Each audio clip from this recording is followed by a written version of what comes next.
Yo! Hey friends, I recently just passed architecture licensure examinations last January 2024 and I've even made a video about it. And if you're planning to take the architecture licensure examinations this June 2024 or some other time, I think if you need a inspiration or a motivation, I think this video is for you. So in this episode, I've got the chance to be able to connect with 3 of the Topnotchers, specifically, or namely, Top 1 Architect Sherilyn Banyago, Top 6 Architect Jean Miguel Macam, and Top 7 Angel Lynn Balastige. And so, let's get into the video. Hi, I'm Angel. I'm from UST and I'm your top 7, one of your top 7. Hi, hello. My name is Architect Miguel Macam. I graduated from University of Santo Tomas College of Architecture, and I recently passed the 2024 Architecture Licensure examination. Hi, I am Architect Sherilyn Reyes Banyago, but people just call me She. That's my nickname, and I actually graduated BS Architecture noong 2020 from the University of the East Caloocan campus. I choose architecture kasi nung high school ako, mahilig na talaga ako mag-drawing. And mahilig din ako sa math. So, naghanap ako ng course na may art and may math. May creativity na kailangan and may academic. So, I think that's architecture for me. And nung nakita ko, nung nalaman ko yung architecture, parang cool ka pala kapag architect ka. And kapag naka-block ka, tas architect ka. So, yeah. Feeling ko astig yung archi nun. Siguro isang factor din is super cute nung uniform before sa UST for architecture. Like may naka-coat na red or maroon. Yeah, di ko alam ba't naging factor siya. Pero, yeah. Siguro, yeah, simple lang yung reasons ko before. But, why did I stay sa architecture? Sa ngayon kasi I'm really dwelling dun sa architectural interior industry. And yeah, nare-realize ko na kapag tama lang yung orientation ng furniture, kung saan naka-place, I think sa simpleng bagay na improve niya, di ba? So, ayun. And I chose architecture simply because I like designing. And I'm still choosing architecture until now because I enjoy doing it. Why I chose architecture is maybe because I really love sketching, designing things, and designing places. And nung nag-archi ako in college, that's also when I discovered that it tickles my heart every time I get to design a space, every time I was able to elevate the experiences of people through my design. So, ayun. That's when I learned that I really love what I'm doing, that I really love architecture.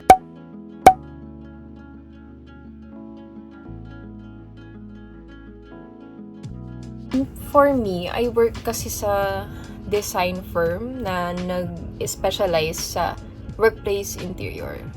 So, I think super nakahelp siya, especially sa design na subject for ALE. Because, yeah, I got to experience yung from schematic to implementation. So, since interior siya, small scale, na-cover ko yung design part for that. Siguro yung gray area lang for me, in my experience, is yung construction experience. Because BT na subject, super practical ng questions. And I think yung mga kasagot lang doon, or maka-perfect doon is yung mga site architect talaga. Like yung everyday na nasa site. So yeah, I think really important talaga yung DAE, especially sa BT and BU. I really think the 2-year diversified architectural experience really important, especially in ALE. Because a lot of the questions during the exam are situational based. No? These are the type of questions that ma-encounter mo lang yung sagot when you had the experience. May it be on site, construction, or in design. I'm very grateful that in my previous work, I was really exposed in both design and construction. So during that 2 years, I maximized all that I needed to learn, no? And for me, hindi ko pa finalo yung minimum na 2 years. I extended more than 2 years because I really felt like I was learning a lot of things, and I maximized that opportunity, that learning opportunity. And it really helped me during the exam, I would like to emphasize or encourage to the aspiring architects, so the future ALE takers, to take your DAE very seriously. I hope that when you go through it, you're not just going through it for the sake of makompleta mo yung required hours, but as you go through it, you maximize your opportunity to learn. Kasi ibang-iba talaga architecture as a profession when you step outside the school. Although yes, the foundation were being laid sa mga home universities natin, but there's so much more we can learn from the people we meet outside our school. So there's a lot you can pick up from your mentor, who will be, well, sa case ko, so much willing to share yung mga naging experience niya to train me and guide me and prepare me hanggang sa maging architect ako myself. And bukod doon, I was blessed to meet a lot of different kinds of suppliers, a lot of contractors, subcontractors. So from them, marami akong nakuha. Na-expose ako sa different brands, commercial prices, commercial lengths, kung ano yung popular na ginagamit for this, saan ginagamit tong item na to. Ayun. So, when I reviewed, it was easier for me, at least sa mga parts na yon, sa mga brands na yon, na maalala sila, maaral sila. So, pag na-encounter ko sila sa book, yung products nila, kapag na-encounter ko yung technical description, hindi na ako nahihirapan imagine because I experienced them myself. I saw them myself. I used them sa mga projects na na-handle ko. So, that helps. Kasi alam mo yun, mababawasan yung challenge for you to learn new things. Kasi sa apprenticeship mo pa lang, meron ka ng mga nakuha, meron ka ng mga natutunan. Ayun, so I really hope people would take the DAE very seriously kasi nga, it really helps sa exam. Kasi yun nga, sa exam naman is, especially for the day 1 p.m. Questions, hindi naman yan very technical na kung ano, how it was described sa book, yun yung nilalagay sa exam. No. Usually, what was being asked sa exam is kung paano din siya na-experience nila examiner, kung paano siya ginamit nila examiner, and if ikaw as an architect, paano mo siya gagawin, alin yung best na pipiliin mo, or saan to ginagamit, saan to usually nakikita, saan to usually ina-apply. So, I think you'll have a hard time to mag-isip or isipin kung paano ba nag-iisip si examiner if wala kang experience or if kulang yung experience mo. And so there you have it. We have specifically talked about the diversified architectural experience or yung 2-year architectural apprenticeship na needed natin for us to be eligible to take the boards. And despite it being a requirement or despite it being a paid training, I think it is really, really very important. Despite me not being a top-notcher, I can still vouch na experiencing what you want to be or practicing what you want to be even before yung examination or even before yung pinaka-exam for you to be called the architect. I think it's important for us to experience those things. As you can see, even architect Makam, sabi niya he did nag-overlap dun sa 2 years yung kanyang architectural experience, meaning he wanted to gain more experience or probably I don't know, pero yun it's a matter of really trying to experience. Kaya nga siya architectural experience. It's a matter of experiencing what you're going to do in the next couple of years. God willing na you're going to be an architect in the future, and ayun, basically it's better to answer questions na you've experienced kaysa sa answer lang ng questions based on a book, based on a hypothetical thing, or alam mo yun. So, on the next questions, we're going to be talking about their review techniques, ano ginagawa nila sa breaks, those types of stuff. And so, let's get into the video.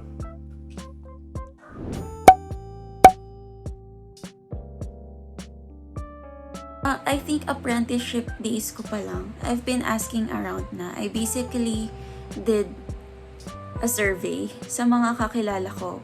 Even yung mga hindi ko ka-close, tinatanong ko sila, how was your experience with this review center? Ayun, saan ka nag-review and how was your experience? And if you will recommend ba mag-enroll doon, ganun. I've been asking them. Kasi there's no better way to know naman kung kamusta yung review center na yun. Unless magtanong ka na sa mga mga past enrollees na nun. So, I think that worked for me kasi I learned that each review center naman, they have their very own specialties, their own strengths, their own strategies, schedules, teaching techniques. So, it led me to enrolling all of my subjects, all of the courses offered by CDEP for the review, for the ALE review. So, bakit ko siya pinili to like put all of my eggs sa one basket na yun? Well, first, my mentor kasi, dun din siya nag-enroll and naging among the top 10 din siya. So, major point na yon. Another is, feeling ko among all the review centers, parang sila yung pinaka nagre-resonate or mas aligned sa personality ko. So, sa studying style ko. And even sa schedule na ginawa ko, sa personal schedule or personal review calendar that I made. So, I think isa din yun sa importante kasi maganda if kung paano ka mag-aral, kung ano yung studying style that works for you.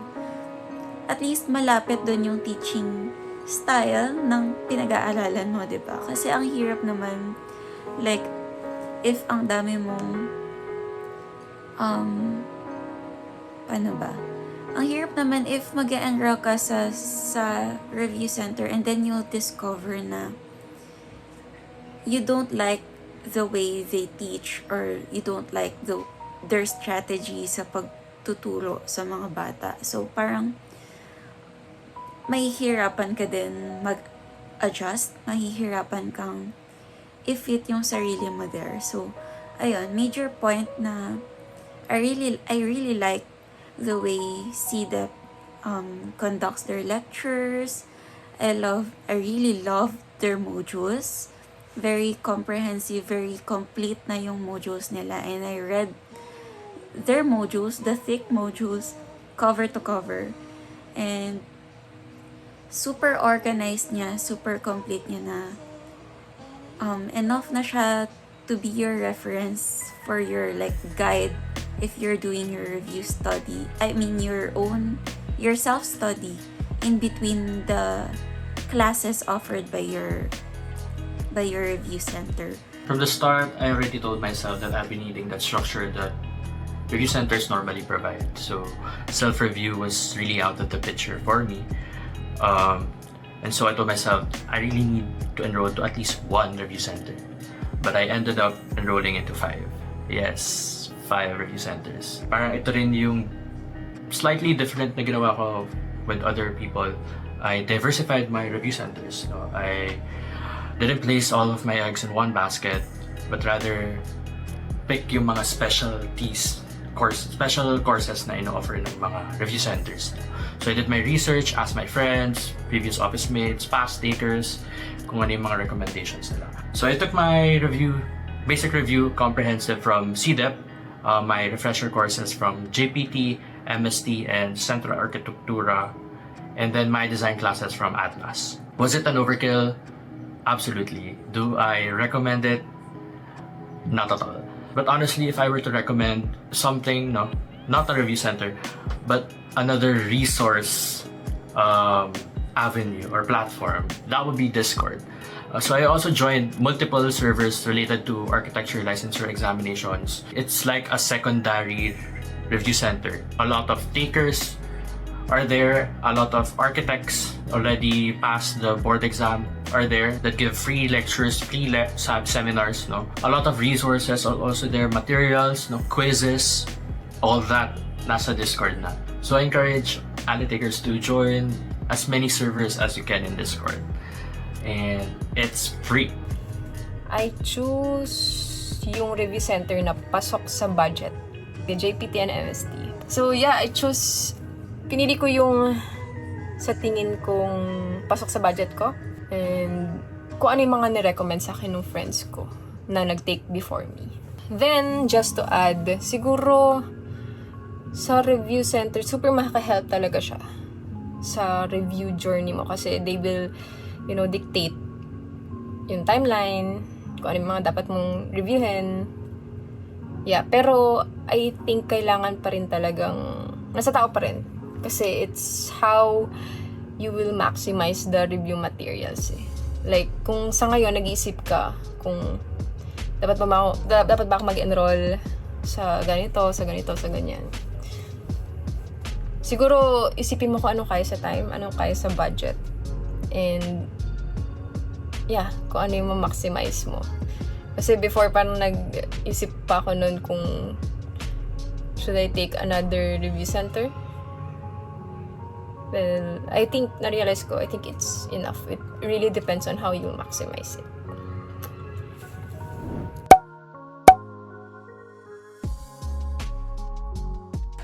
Studying style. For me, first thing na lagi kong ina-advise is even if you're working pa and di pa officially nagli-leave for review, is you try to start as early as possible. Kasi there will always be an adjustment period for each reviewee. And as for me, thankfully, yung adjustment period ko is nasa early stages pa ng review ko. And doon ka na-discover what worked for me and what did not work for me. So I was able to eliminate na majority ng mga hindi nag-work for me earlier on sa review ko. But to be honest, even nearing the exam, marami pa akong nadidiscover na sayang pala tong ginawa ko. Kasi hindi pala to gumana and nasayang lang yung time ko and effort ko. Sana hindi ko to ginawa, sana ganito yung ginawa ko. So, first thing is, if you can start as early as possible for your adjustment period, mag-start ka na maaga. So, one thing that did not work for me is writing things down, and making a physical flashcard and writing notes na ididikit sa wall. So, hindi yun nag-work sa akin. Meron lang akong a few notes na dinikit sa wall and yun yung talagang akala ko, I tingin ko na pinaka-weakness subjects or topics ko. But then again, hanggang mag-exam, hindi ko naman din sila binasa na ulit. So, sayang din. And then what worked for me naman is everything is computerized. I made all of my reviewers myself. That helped me retain sa memory ko yung mga nababasa ko sa CDEP module. Nililipat ko siya sa Excel file or PowerPoint. Yun yung naging reviewer ko. Summarized version na siya kung paano ko naintindihan yung mga nasa CDEP module. Another thing is, I made a review calendar, my own review calendar, and I stick to it nag-stick ako doon from start hanggang after exam. Hanggang after exam talaga yung pinlano ko. So, yun lang yung sinunod ko and nag-focus lang ako doon, sinunod ko yun. And yun nga, yung review calendar ko is based din naman sa syllabi na ni-release ng Board of Architecture to make sure that I'm not missing out on anything. Plus, having your own review calendar helps you like track your progress and gives you a sense of like a peace of mind. Kasi you can see that meron kang progress every day, that meron kang game plan, 'di ba? Architects tayo, so importante talaga na lagi tayong may plano para na-make sure natin na wala tayong nakakalimutan. And, no, meron tayong like, sinusundan. Meron tayong guide. Ganyan. So, yun. Another thing is, So I'll be sharing my not so common review techniques or the things that I did nung review proper. Number one, I created a loose calendar. Meaning, it's not really daily kung ano yung kailangan kong aralin, but more of a weekly basis. I personally focus one subject per week until the very end of the exam. Otherwise, if you're not going to create a calendar, you'll be a headless chicken. No? Hindi mo alam kung ano yung pa-prioritize mo. Next is to focus on your weaknesses. Doon kayo mag-allot ng time to review. Mas maganda na i-allot nyo yung time na yun closer to the exam para fresh pa sa memory nyo. Regarding schedule also, I also made sure to study every day, every single day. Because I believe in momentum and I do not let a single day pass na hindi ako nag-aaral. But this aral can be like an hour or 3 hours per day. No? It doesn't have to be 8 hours, 12 hours even. No? I feel like di ako mabot ng 12 hours per day no, na aral.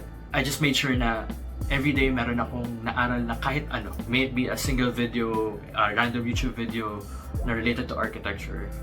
That's more than enough for me because I really believe in momentum. I also did yung nagticket ako sa pader. So this fall used to be filled with mga sticky notes. And my sticky notes were like ganito lang kaliliit. No? So I placed mga very important information. And I stick it to the wall. Be disciplined. Kasi no matter gaano kaganda yung ginawa mong study calendar, if ang pinaka-importante talaga or pinaka-crucial part is having the discipline to show up every day. So, I will be honest, hindi ko naman yan na perfect na sinunod yung review calendar ko. And there are days na yung brain ko is not braining.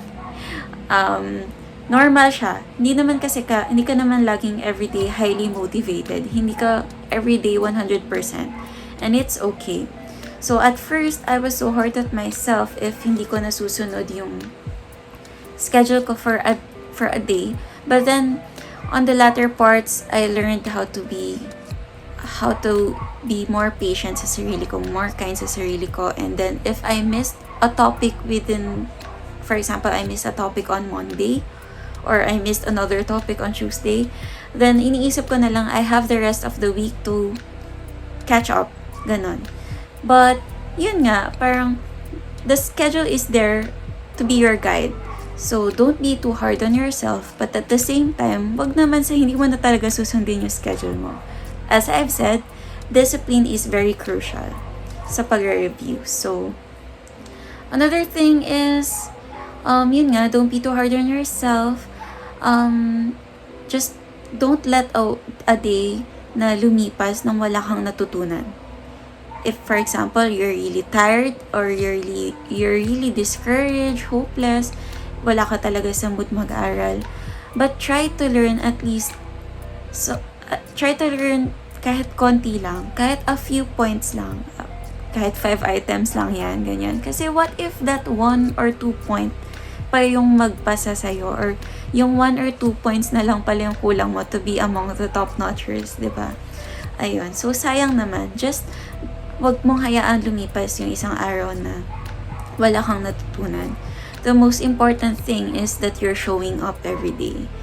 Ayan. So, another studying style is I made sure na from before I started reviewing, na-organize ko lahat ng soft copy and hard copy reviewers that I have. So,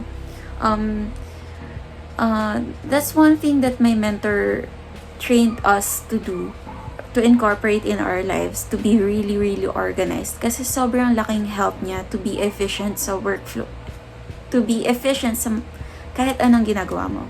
So, imagine if you're really stressed na, you're cramming, ang dami mo na information overload ka na sa pag-review, and then dinagdagan mo pa yung workload ng utak mo.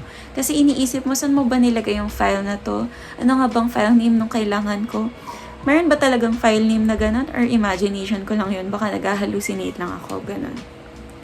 Plus, yung area mo, yung workspace mo, yung kwarto mo, o kung saan ka man nag-review. It really helps if your space, your computer, your files are organized. Because nakaka-boost siya ng productivity. And at the same time, nakaka-improve siya ng sleep mo, ng rest mo, at ng focus mo. So, ayaw mo naman na masacrifice yung tulog mo, yung pahinga mo, ayaw mo masacrifice yung productivity mo kasi yun yung mga importanteng bagay na dapat mo i-maintain while you're reviewing. So, being organized really helps a lot sa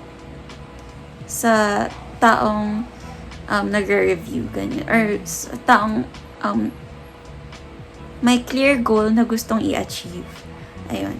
So, another review technique that I did was I take a lot of practice quizzes lang to retain yung mas mabuti yung mga inaral ko and to check if talagang naaalala ko ba sila. So, practice lang ng practice because sabi nga nila, pag nagkakamali ka, mas naaalala mo yung pagkakamali mo. So, next time, hindi mo na yun gagawin. And at the same time, I track yung mga practice quizzes ko. I track yung performance ko. For example, for my first attempt, ito yung score ko. Sa second attempt ko pa, after a while, nag-improve pa ako or bumaba pa yung score ko. So, yun, tinatrack ko yung performance ko every time I take a quiz. And then, from there, nakikita ko, for example, if sa topic na to or sa subject na to, bumababa yung score ko, it means there's something wrong, then I should focus on that more. Ganun yung isang way para nakikita ko kung nasa na ba yung, anong parts na ba yung strengths ko na, anong parts na ba yung weaknesses ko pa. And so weaknesses ko, dun ako nag-a-allot ng more time para ma-improve yun. Ayun. So these are the apps naman that I use during my review. So number one, very very important for me, was ChatGPT. ChatGPT, if you're not familiar, is an AI tool, free, that you can ask any questions or prompt anything. May mga times during my review that I asked, what is the best insulation material for black. And then, more often than not, nasasagot naman nung ChatGPT. May mga questions kayo na hindi nyo talaga alam yung sagot. Maybe ChatGPT can help. Maybe ChatGPT has the answer. But it's always best to fact-check once in a while. Other apps that I use, of course, yung mga Quizlets, Quizzes, Anki, Vaya, and then Architect. So, lahat yan, pwede nyong bisitahin. And lahat yan, sobrang dami ng resources available. Mga flashcards, online quizzes. I maximize all of those. Umabot na rin sa point na I use my desktop wallpaper in my computer as flashcard. Ang ginawa ko naman for me was HOA, buildings, and architects. So every minute may architect and then merong yung gawa nilang building. So every minute nagpapalit yan. So believe it or not, I really didn't read a single book from cover to cover, kasi I hated reading.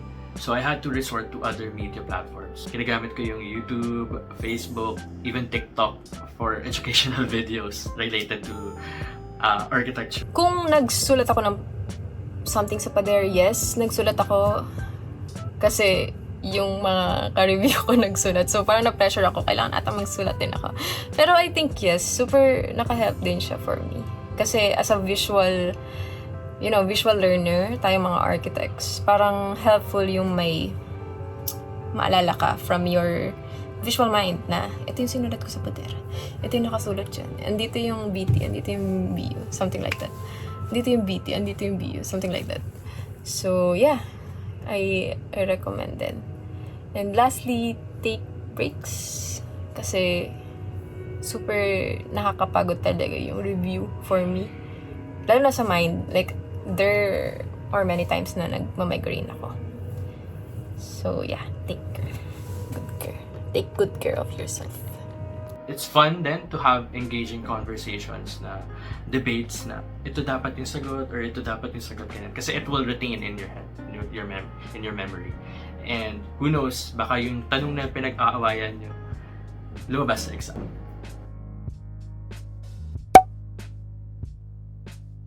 Question number 5, what do we do in between our breaks?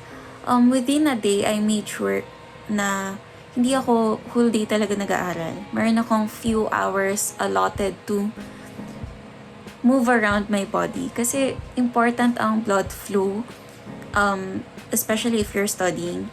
Kasi yun nga, blood ang nagdadala ng oxygen sa utak natin. So, make sure that you exercise then for a few hours, you move around, try to go on walks or just play with your pets.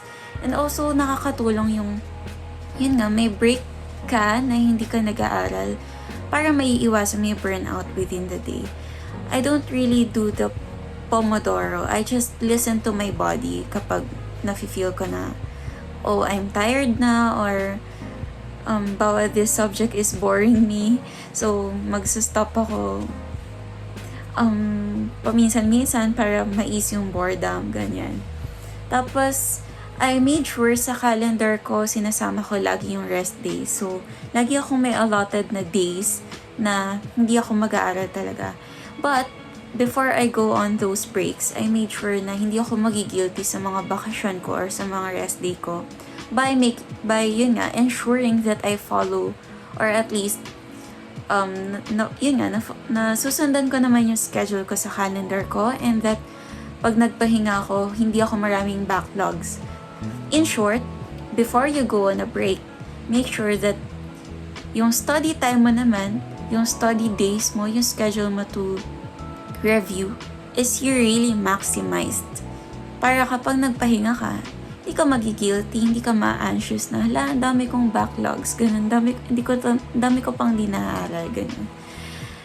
Also, it really helps din kasi kapag meron kang days na you're giving your brain a break. Kasi nga, hindi ka naman robot, diba? So,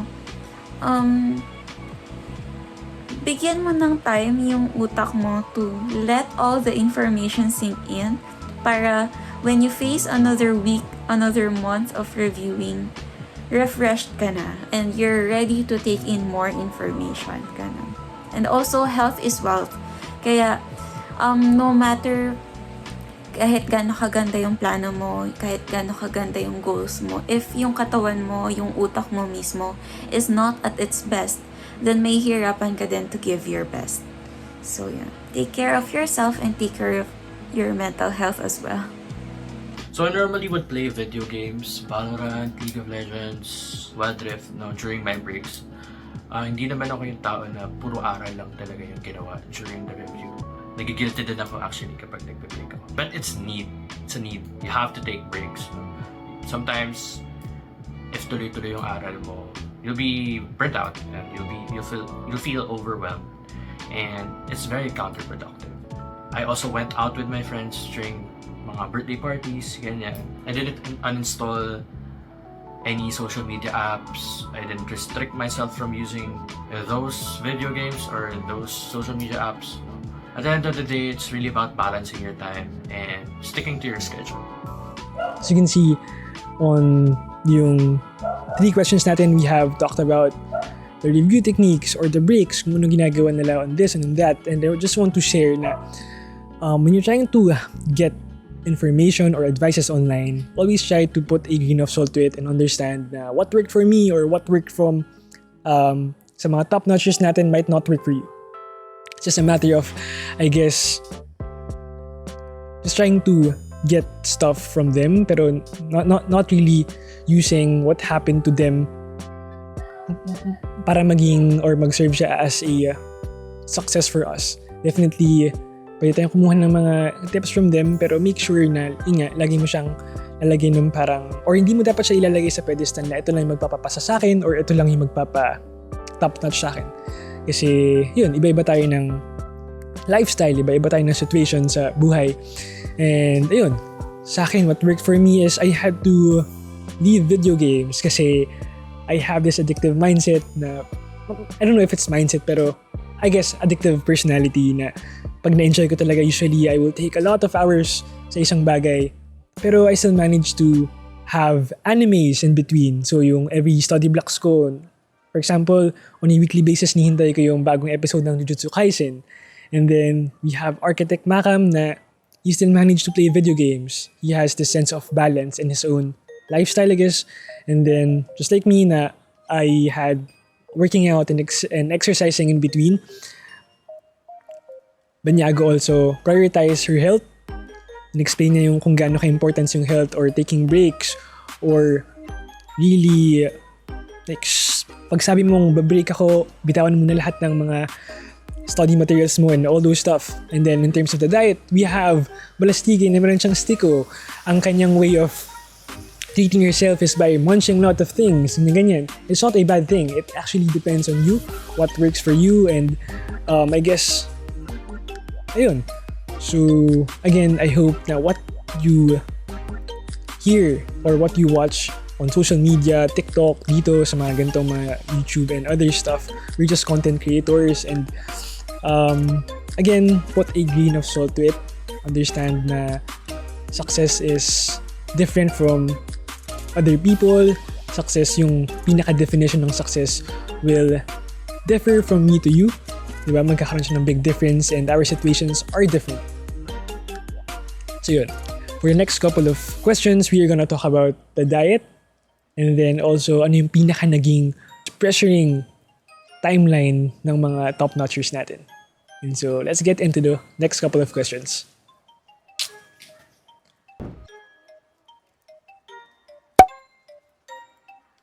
Pag habang nag-review ako, I just eat whatever I want. Like, ano ba? Favorite ko nun stiko. So something sweet. Any sweet. Ayun. Wala akong tigil ng time na yun. Hindi ako nagda-diet. Kasi feeling ko, it's a reward system for me. I think every hour kumakain ako. Our diet during our review. To be honest, I did not make any special adjustments sa diet ko when I was reviewing. But I think what helped me is I'm not really a fan of junk food naman talaga. I love eating vegetables. I love eating home-cooked meals. And yung family ko din naman is conscious din naman sila sa meals namin. Hindi naman yung hindi kami laging nagfa-fast food and all. So I think that helped. Eating healthy and yun nga, parang more on the home-cooked meals as much as you can. Also, siguro naging conscious lang ako sa food na kinakain ko a week before the exam kasi I'm a little paranoid na baka sa exam days pa sumama yung tiyan ko and hindi ako makapag-focus sa exam. So, naging conscious ako nun sa mga kinakain ko para sure ako na okay ako.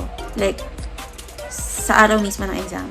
You know, the funny thing is, lagi ko nga itong kinikwento sa ibang Topnotchers na ang funny pa kasi, nag-ingat nga ako a week before the exam, diba? Pero, di ba marong day in between first day and second day? And siguro, na-stress ako sa first day. That's why I ate spicy ramen and kimchi nung rest day na yun. And, yun nga, nag-cause yun para sumama yung pakiramdam ko at yung tiyan ko. So, hanggang madaling araw, nag-throw up ako kasi nga super hindi okay yung pakiramdam ko. And I was crying that time. We have to leave around 4 a.m. or 4:30 a.m. And then, I was crying and throwing up until 3:30 a.m. So, I really thought kala namin talaga ng parents ko, hindi na ako makaka-attend ng second day. But, nangihinayang kasi ako kasi sayang naman, di ba? Parang last day na and i-give up ko pa. So, I pushed myself umattend ng second day and hindi ako kumain from simula nung dumating ako sa testing center which is around 5:30 a.m. hanggang 4 p.m. So, wag niyo akong tularan and be very, very careful sa kinakain nyo, especially during the days ng exam. Especially dun sa in-between day. So, yun. So I didn't have any strict adjustment with my diet during my review. Then one of the things that I don't want to stress about or restrict myself. No? So I ate what I wanted to eat during the review and didn't deprive myself of anything. I think yung pinaka-special lang na ginawa ko was eating peanuts. So, parang considered ata siya as brain food. So, I ate peanuts kapag nanonood ng lecture, ganyan. Considered that as snack. Even actually, on the day of the exam, I brought peanuts with me para while answering the exam, I was alert, ganyan. Hindi ako inaantok.